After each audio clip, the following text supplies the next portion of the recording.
Assalamualaikum warahmatullahi wabarakatuh.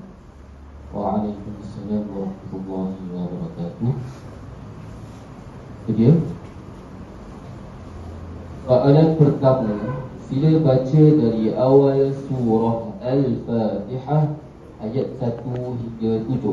Sila baca dari awal surah Al-Fatihah ayat 1 hingga 7. A'udzu billahi minasy syaithanir rajim. Bismillahirrahmanirrahim. Alhamdulillahi rabbil alamin. Ar-Rahmanir Rahim. Maliki yaumiddin. Iyyaka na'budu wa iyyaka nasta'in. Ihdinas siratal mustaqim. Siratal ladzina an'amta 'alaihim ghairil maghdubi 'alaihim waladdallin. Soalan kedua, sila ulang dan teruskan bacaan saya surah An-Naba ayat 21 hingga 30.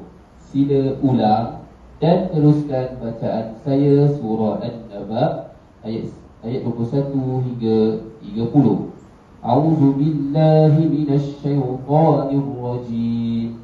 Bismillahirrahmanirrahim.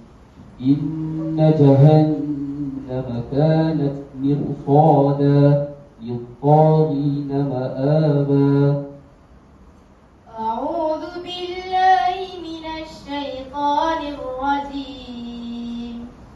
Inna jahannama kanat mirsada lit-taghina ma'aba. Labithina fiha ahqaba. La yadhuquna fiha bardan wala sharaba illa hamiman wa ghassaqa jazaa'an wifaqa. Innahum kanu la yarjuna hisaba wa kadzabu bi ayatina kidzaba wa kulla shay'in ahsaynahu kitaba fadhuqu falan nazidakum illa azaba. Soalan ketiga, sila sambung dan teruskan bacaan saya surah Al-Infitar ayat 1 hingga 12. Sila sambung dan teruskan bacaan saya surah